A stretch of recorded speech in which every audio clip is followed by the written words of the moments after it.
You know what makes me go absolutely insane? It's seeing people get all excited dumping money into the stock market while they've got this mountain of credit card debt just sitting there, basically laughing in their face. It's such a costly mistake, and honestly, so many people make it. But today, we are going to fix that. Right now. Let's dive into the absolute smartest, most optimal order to invest your money. And this right here, this is the perfect way to picture it. Trying to invest before you've plugged your financial leaks, it's literally like pouring water into a bucket that's just riddled with holes. You just keep pouring and pouring and wondering, why am I not getting anywhere? It's a super frustrating cycle, but there is a way out. And the very first step is just admitting how massive those holes really are. And here it is. This is the biggest hole in the bucket for most people. 22%. That is the average interest rate on credit card debt in America right now. That debt is growing at a rate that will crush almost any investment return you could possibly hope for. I mean, trying to invest while carrying that kind of debt, that's like trying to win a race while you're actively running backward. But don't you worry, we're going to patch those holes and we're going to patch them for good. In this explainer, we're going to walk through the most costly money mistake, then we'll build your financial bedrock, shift into the tax optimization zone, reach what I call investing's final frontier, and then we'll wrap it all up with your complete wealth roadmap. Think about it this way. Your finances are like a house you're building. Now, you'd never start by picking out fancy granite countertops if the foundation of the house was completely cracked, would you? Of course not. But that's exactly what so many of us do with our money. We get all hyped up about some hot new stock, all while that high-interest debt is just sitting there, guaranteed to eat away at any gains we could ever make. The cost of getting this wrong it's just massive. So let's start building this thing the right way. We're going to start with a financial bedrock. And look, I get it. These first few steps, they might seem a little boring compared to the thrill of picking stocks, but they are absolutely 100% essential. This part isn't about chasing huge growth. It's about creating real security. It's about stopping those financial leaks once and for all. Honestly, this is the work that really builds wealth. And that bedrock, it's made of 3 non-negotiable steps. Step 1, you have to build an emergency fund. Step 2, we have to eliminate that high-interest debt we've been talking about. And step 3, which is a really crucial exception we'll get to in a sec, is capturing your full employer match. Okay, let's break them down. You see, an emergency fund is so much more than just a pile of cash for a rainy day. It's a psychological safety net. It's what stops you from making a terrible decision when a crisis hits. Your car breaks down, you lose your job. This fund is what keeps you from having to sell your investments at the worst possible time, or even worse, taking on more of that high-interest debt just to cover the bill. It's what keeps you from derailing all your own progress. And, the reality out there is pretty precarious for a lot of people. The median emergency savings in America is just $500. Now, let that sink in. The average monthly car payment is over $600. So the typical person doesn't even have enough saved to cover one car payment, let alone a real crisis. All right, next we attack the financial cancer, high-interest debt. Now, we're defining this as pretty much anything with an interest rate over, say, 8%. But the number one public enemy here is credit card debt with that insane 22% average rate.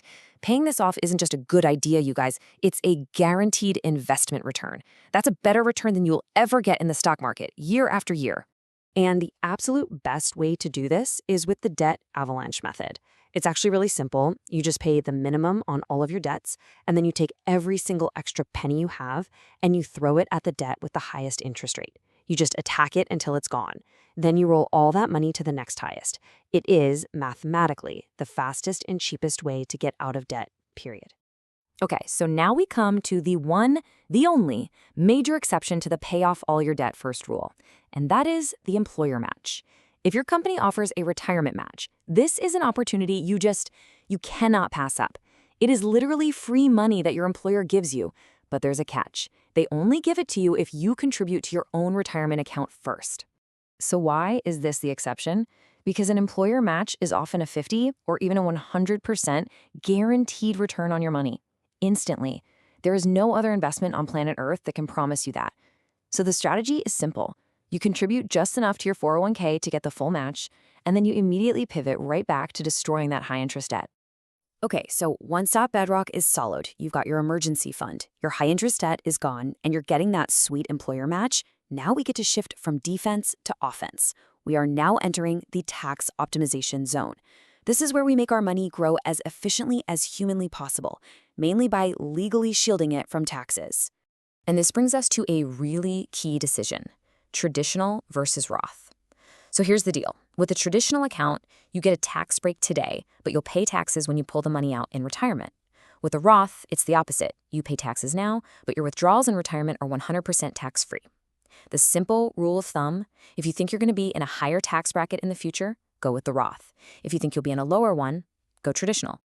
Now for what might be the single most powerful investment account available in the United States. I'm talking about the Health Savings Account, or HSI. Seriously, if you're eligible for one of these, it is a secret weapon. It has a triple tax advantage. Your contributions are tax deductible, the money grows tax-free, and any withdrawals you make for medical costs are also tax-free. It is the only account that does all three. It's like a financial cheat code. And you want to know the pro-level strategy?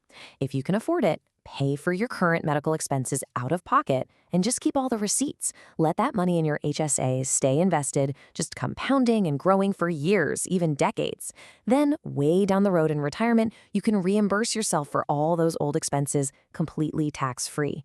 It's an incredible retirement tool. So this brings us to what I call the final frontier. It's only after you've maxed out all of your tax-advantaged options, your IRA, your HSA, your 401k, that you finally arrive at the place most people actually start: a regular, taxable brokerage account.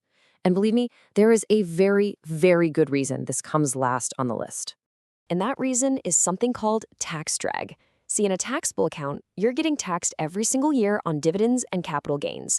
That might not seem like a big deal, but over time, the impact is, well, it's huge. Over 30 years, that tax drag could cost you almost $250,000 compared to the same investment in a tax-advantaged account.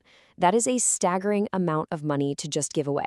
But listen, that does not mean taxable accounts are bad. They're actually incredibly valuable for one key reason: flexibility. They are perfect for big goals that happen before retirement, like saving for a down payment on a house, or for creating a bridge fund so you can retire early before you can touch your 401k. Once you have filled up every other bucket, this is where all your extra savings go to work. So, let's put this all together. We have built the foundation, we've moved through the tax optimization zone, and we've reached the final frontier.